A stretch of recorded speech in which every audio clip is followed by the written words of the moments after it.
Hello friends, welcome to crazy ji के trick. तो दोस्तों, आज के वीडियो लेक्चर में हम सिंधु नदी तंत्र या फिर इंडस रिवर सिस्टम को डिटेल में डिस्कस करेंगे। दोस्तों, यदि हम बात करें सिंधु नदी तंत्र की, तो ये हमारे भारत में काफ़ी ऐतिहासिक और प्राचीन नदी है और हमारी भारतीय सभ्यता में इसका बहुत ही महत्वपूर्ण योगदान रहा है। तो दोस्तों, आज हम इंडस रिवर सिस्टम को बहुत ही इंटरेस्टिंग तरीके से एनिमेशन के माध्यम से पढ़ने वाले हैं। तो आज का लेक्चर बहुत ही ज़्यादा इंटरेस्टिंग होने वाला है, तो आप वीडियो को अंत तक ज़रूर देखिए। तो चलिए स्टार्ट करते हैं आज के टॉपिक को। तो देखिए, सिंधु नदी तंत्र की यदि हम बात करें तो इसका जो ओरिजिन होता है वो तिब्बत रीजन से या फिर तिब्बत से होता है, सानो ख्यावाब ग्लेशियर से। देखिए दोस्तों, तिब्बत रीजन में यहाँ पर एक झील है जिसका नाम है मानसरोवर झील, और इसी के उत्तर में है कैलाश पर्वत। और यहाँ से 3 प्रमुख नदियों का ओरिजिन होता है जिन्हें हम पूर्ववर्ती नदियाँ भी कहते हैं। एक नदी है सिंधु, इसके अलावा यहीं से एक और नदी का ओरिजिन होता है जिसको हम बोलते हैं सतलज, और पूर्व की ओर एक और नदी निकलती है जिसे हम बोलते हैं ब्रह्मपुत्र। ठीक है, तो अभी हम बात करते हैं सिंधु नदी की। तो देखिए, सिंधु नदी एंटर करती है धमचौक से और एग्जिट करती है चिल्लास से। ठीक है, तो भारत में जब ये प्रवेश करती है तो धमचौक से प्रवेश करती है और चिल्लास से ये एग्जिट करती है। तो ये 2 स्थानों के नाम भी आपको पता होने चाहिए। इसके अलावा इसके उत्तर से या फिर नॉर्थ से एक नदी आकर के मिलती है जिसको हम बोलते हैं श्योक। एक रियो हिमानी है, वहाँ से इसका ओरिजिन होता है काराकोरम रेंज के आसपास से, और आगे चल करके ये सिंधु में जाकर के मिलती है। श्योक की एक प्रमुख सहायक नदी है जो कि सियाचिन ग्लेशियर से निकलती है जिसका नाम है नुब्रा। तो ये किस में जाकर के मिलती है? श्योक नदी में जाकर के मिलती है। देखिए दोस्तों, सियाचिन ग्लेशियर के बारे में आपको पता ही होगा, ये विश्व का सबसे ऊंचा युद्ध स्थल भी रहा है। 1984 में जब पाकिस्तानी सेना ने यहाँ पर घुसपैठ कर ली थी, तब भारतीय सेना ने इसको खदेड़ा था ऑपरेशन मेघदूत के तहत।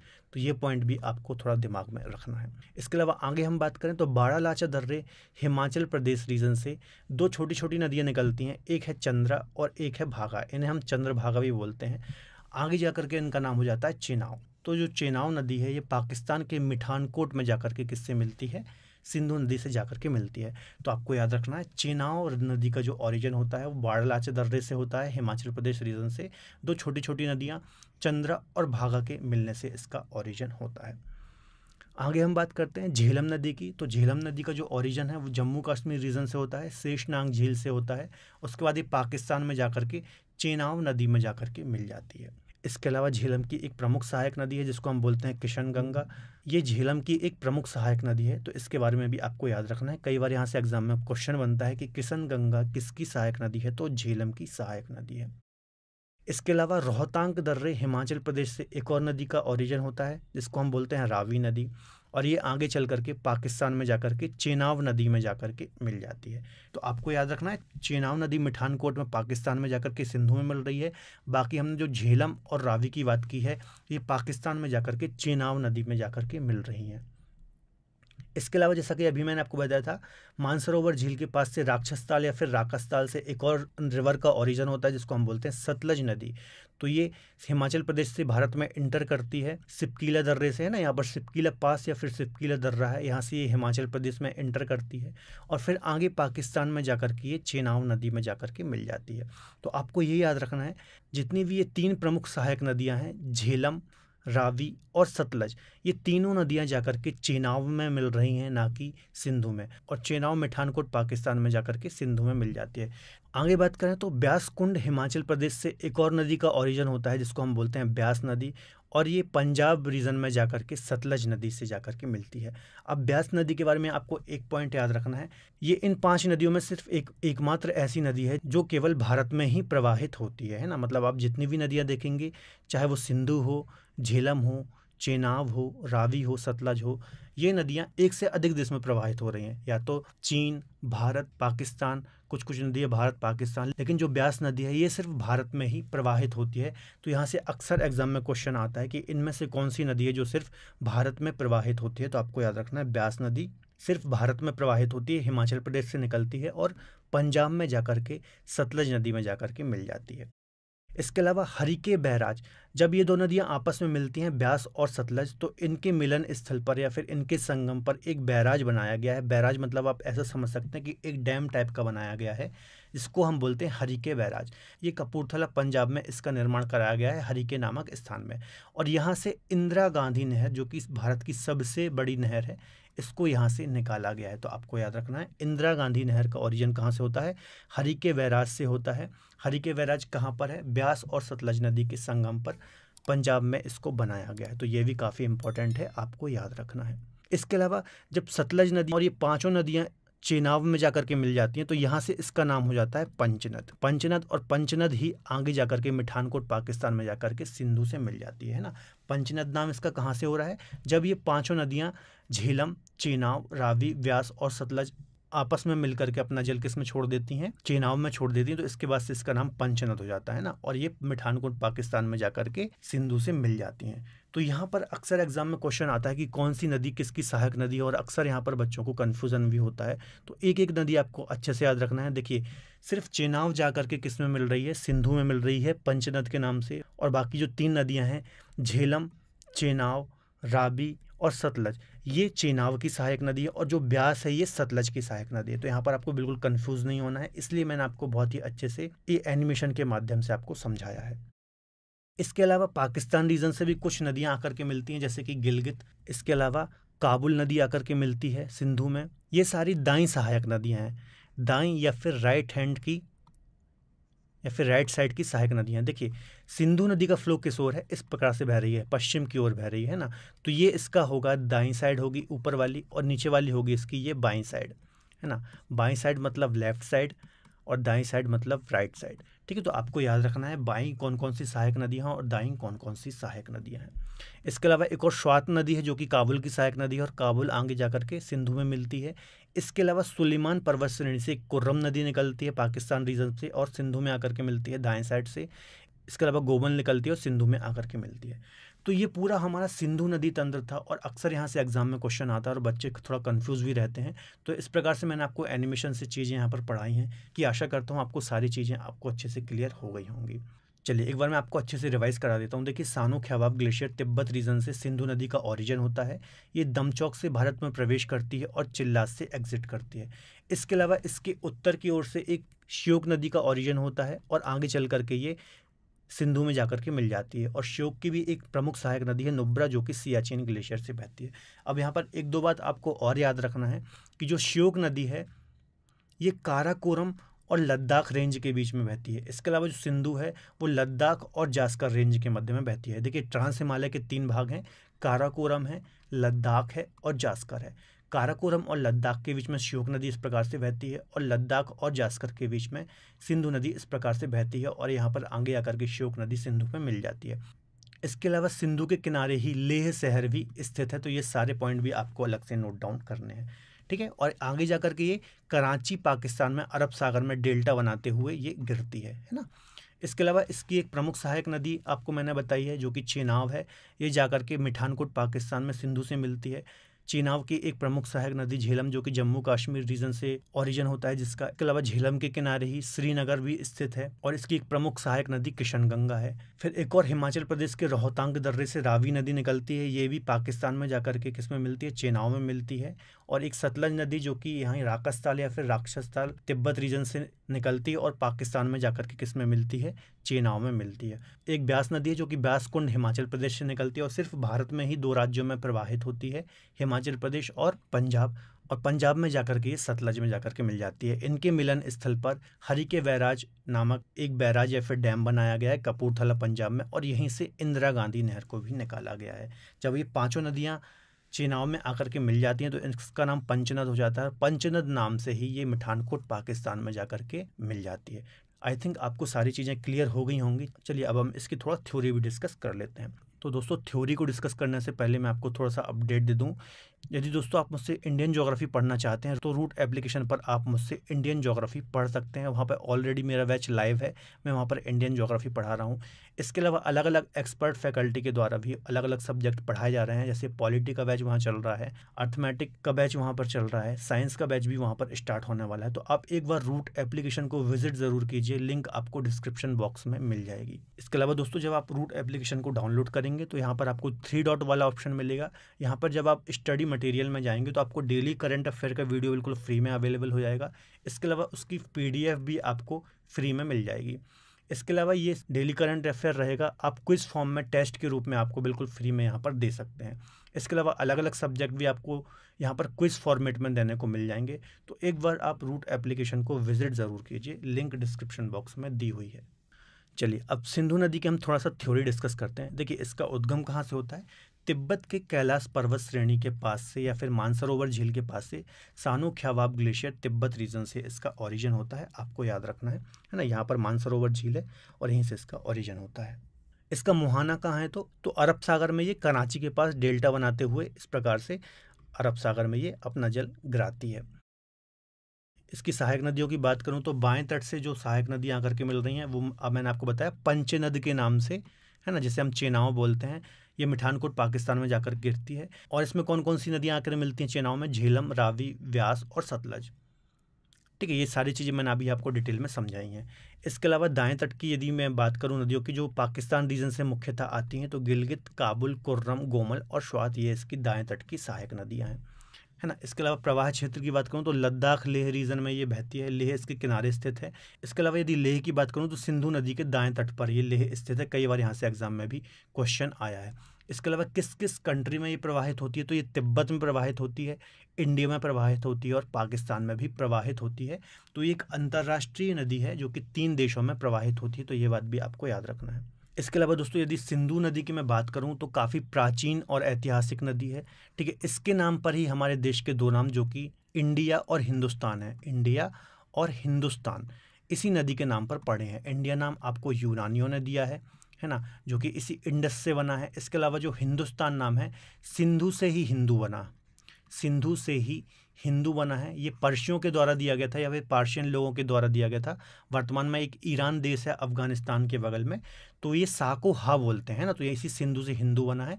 तो मेरा कहने का मतलब ये है कि सिंधु नदी से हमारे देश के 2 नाम आए हैं, इंडिया और हिंदुस्तान, तो ये बात भी आपको याद रखनी है।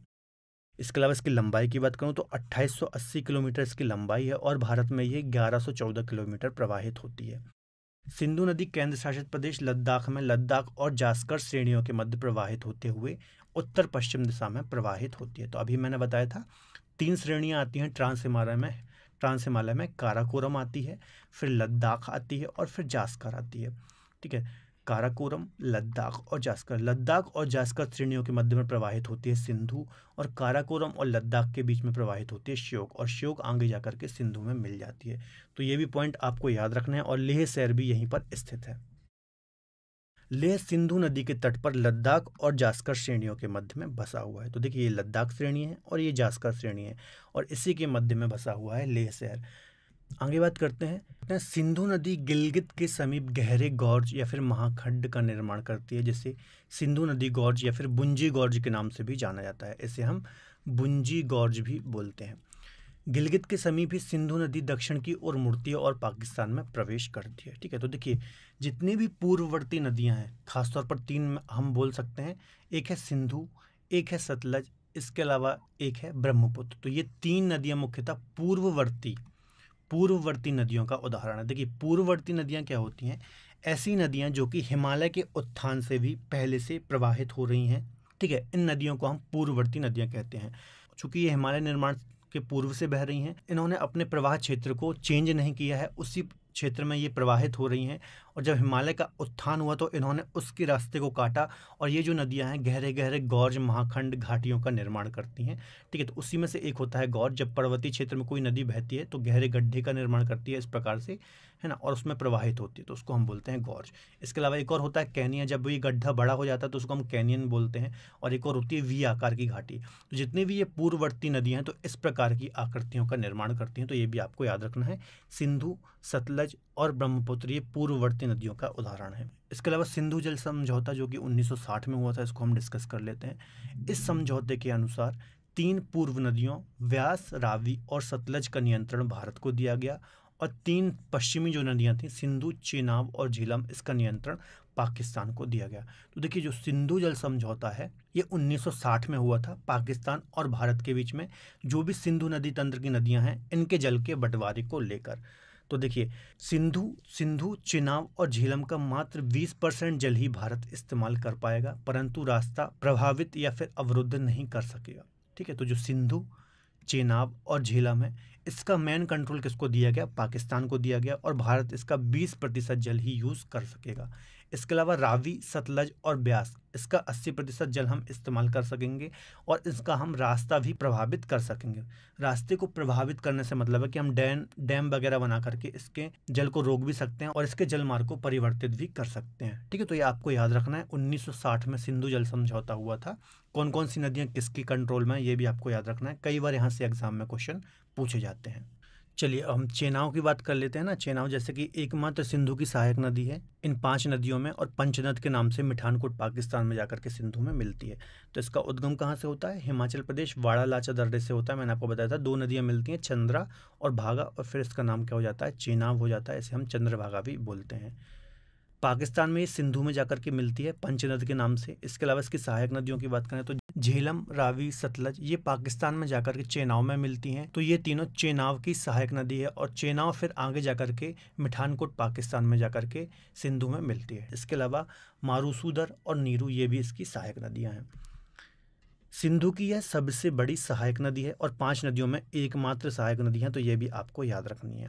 हिमाचल प्रदेश में चंद्रभागा के आपस में मिलने से चंद्रभागा के नाम से जानी जाती है। ठीक है, तो ये पॉइंट भी मैंने आपको डिस्कस करा दिया।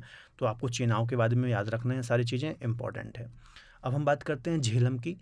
देखिए इसका उद्गम कहाँ से होता है? कश्मीर घाटी शेषनाग झील से इसका ओरिजिन होता है। इसके अलावा इसका मुहाना कहाँ है? तो पाकिस्तान में जाकर के चेनाब नदी में मिलती है।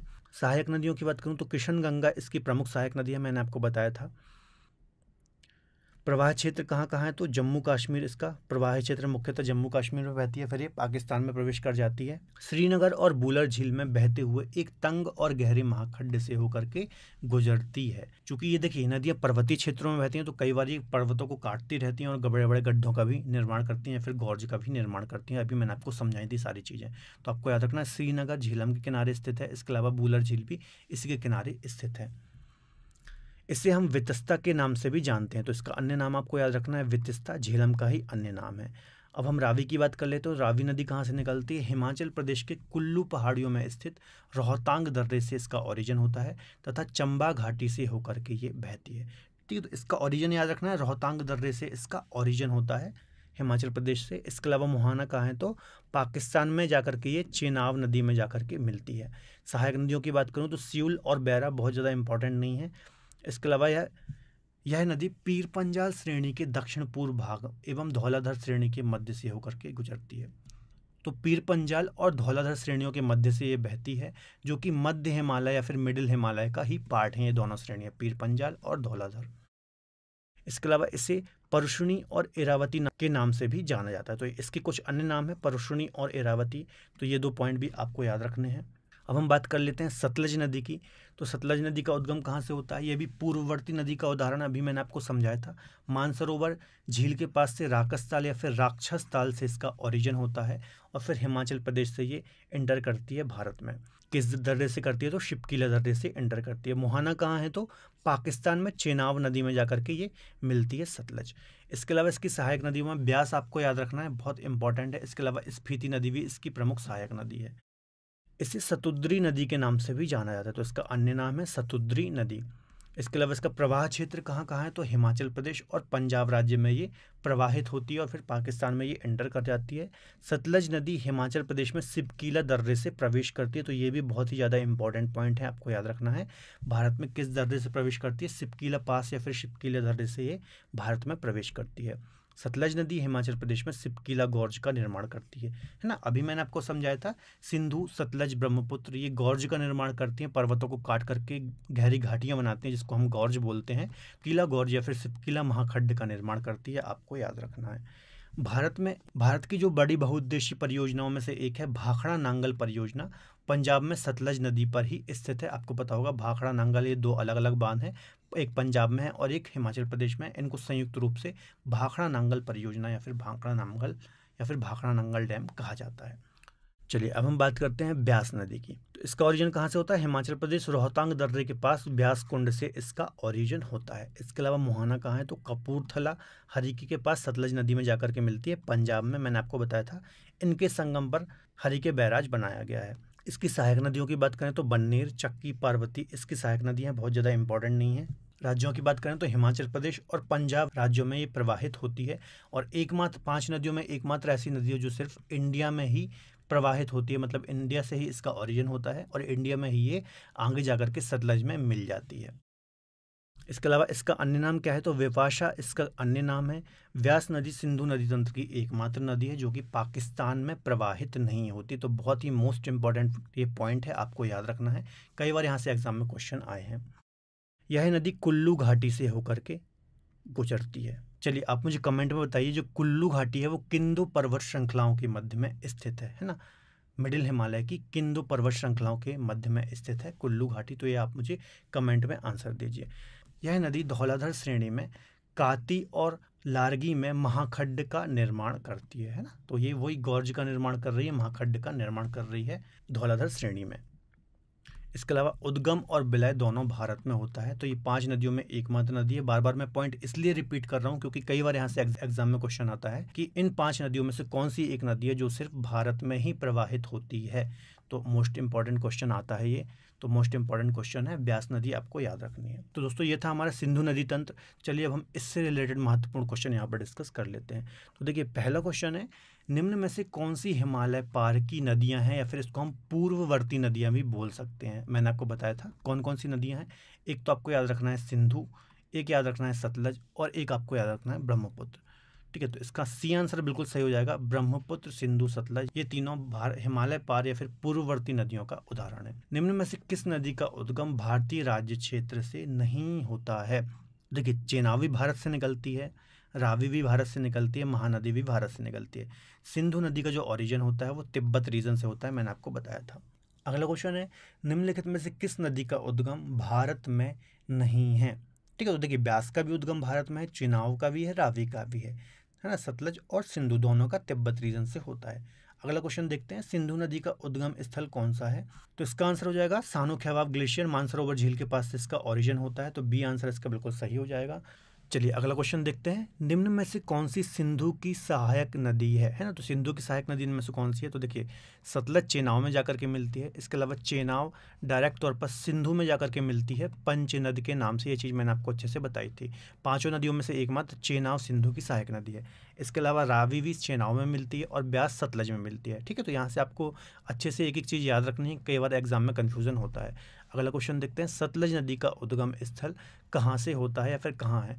तो देखिए पाकिस्तान में नहीं है, चीन तिब्बत से इसका ओरिजिन होता है। मैंने आपको बताया था मानसरोवर झील के पास से 3 नदियाँ निकलती हैं, एक सिंधु है, एक सतलज है और एक ईस्ट डायरेक्शन में ब्रह्मपुत्र नदी निकलती है। इसके अलावा भारत से भी इसका ओरिजिन नहीं होता। तो बी आंसर इसका बिल्कुल सही हो जाएगा। अगला क्वेश्चन है, हिमाचल प्रदेश से होकर बहने वाली नदियाँ कौन सी हैं। तो देखिए व्यास, चेनाब, रावी, सतलज है ना, मैं इनका ओरिजिन तो हिमाचल प्रदेश से होता है। इसके अलावा सतलज भी इंटर कहाँ से करती है, हिमाचल प्रदेश से ही करती है। तो इसका आंसर डी हो जाएगा, व्यास, चेनाब, रावी और सतलज, ये चारों नदियाँ हिमाचल प्रदेश से होकर के बहती हैं। अगला क्वेश्चन है, किशन गंगा किसकी सहायक नदी है। तो इसका आंसर हो जाएगा झेलम की सहायक नदी है किशन गंगा, मैंने आपको बताया था। अगला क्वेश्चन देखते हैं, भारत में उत्तर से दक्षिण की ओर बहते हुए इन नदियों को आपको सही क्रम में जमाना है। तो उत्तर से दक्षिण की बात की जाए तो 4 नदियाँ दी गई हैं, श्योक, व्यास, झेलम और चेनाब। तो देखिए सबसे ऊपर श्योक बहती है ना, तो सबसे पहले आएगा श्योक। इसके अलावा फिर आप यदि देखेंगे तो फिर आपको झेलम मिलेगी है ना, तो झेलम आ जाएगी, फिर आपको व्यास मिलेगी और फिर आपको सतलज मिलेगी। तो इसका आंसर हो जाएगा, इसका बी आंसर बिल्कुल सही हो जाएगा, श्योक, झेलम, व्यास और सतलज। अगले क्वेश्चन देखते हैं, भारत की किस नदी पर विश्व का सबसे ऊंचा पुल बनाया जा रहा है। तो इसका आंसर हो जाएगा डी, चेनाब नदी पर है ना। ये क्वेश्चन देखिए ऑलरेडी आया हुआ है, तो चेनाब नदी इसका आंसर हो जाएगा। लेह कहाँ पर स्थित है, तो ये भी मैंने आपको अच्छे से बताया था लेह कहाँ है, तो सिंधु नदी के दाएं तट पर स्थित है लेह। तो बी आंसर इसका बिल्कुल सही हो जाएगा है ना। तो लेह किन 2 पर्वत श्रृंखलाओं के बीच में स्थित है, ये मैंने आपको बताया था। कमेंट में आप मुझे इसका आंसर जरूर दीजिए। आगे अगला क्वेश्चन देखते हैं, जम्मू कश्मीर की राजधानी श्रीनगर किस नदी के तट पर स्थित है। तो झीलम के तट पर स्थित है, ये चीज़ भी मैंने आपको डिस्कस कराई थी। आगे देखते हैं, सतलज नदी हिमाचल प्रदेश में किस दर्रे से प्रवेश करती है। तो ये भी काफ़ी इंपॉर्टेंट क्वेश्चन है, शिपकीला पास या फिर शिपकीला दर्रे से प्रवेश करती है, सी आंसर इसका सही हो जाएगा। अगला क्वेश्चन देखते हैं, व्यास नदी किन किन राज्यों से होकर के प्रवाहित होती है। तो देखिए व्यास नदी हिमाचल प्रदेश और पंजाब दोनों राज्यों से होकर के प्रवाहित होती है। तो बी और सी इसका आंसर हो जाएगा, डी आंसर बिल्कुल सही हो जाएगा। ठीक है, व्यास मैंने आपको बताया था कि किसकी, सतलज की सहायक नदी है, कपूरथला पंजाब में जाकर के हरिके नामक स्थान में जाकर के मिलती है, यहाँ से इंदिरा गांधी नहर निकाली गई है। अस्किनी नदी के नाम से किसे जाना जाता है? तो चेनाब नदी को अस्किनी के नाम से जाना जाता है। इसके अलावा लास्ट क्वेश्चन है, निम्न में से किस नदी को मध्य एशिया की मृत्यु की नदी भी कहा जाता है? तो ये पॉइंट मैंने आपको नहीं बताया था, लेकिन इसका आंसर हो जाएगा श्योक नदी को मृत्यु की नदी के नाम से भी जाना जाता है। देखिए जो श्योक नदी है, इसकी पोजीशन ऐसी है कि प्राचीन काल में कोई भी जब इसको पास करता था तो इसका प्रवाह इतनी तेज होता था कि इसको पार करना बहुत ही मुश्किल होता था, और जब भी इसको कोई पार करता था तो उसकी इसमें डूब करके मृत्यु हो जाती थी, इसलिए इसको हम मृत्यु की नदी भी कहते हैं। ठीक है, तो ये 16 दोस्तों महत्वपूर्ण क्वेश्चन हमारी सिंधु नदी तंत्र से थे, और सिंधु नदी तंत्र भी मैंने आपको बहुत ही अच्छे से एनिमेशन के थ्रू समझाया है। तो दोस्तों यदि आपको आज का वीडियो लेक्चर पसंद आए तो वीडियो को लाइक करें, इसके अलावा अपने दोस्तों के साथ शेयर जरूर करें। इसके अलावा यदि आप मुझसे इंडियन ज्योग्राफी पढ़ना चाहते हैं तो आप रूट एप्लीकेशन पर मुझसे इंडियन ज्योग्राफी पढ़ सकते हैं, मेरा बैच वहाँ पर लाइव है। तो मिलते हैं अगले बेहतर लेक्चर में, तब तक पढ़ते रहिए। बहुत बहुत धन्यवाद।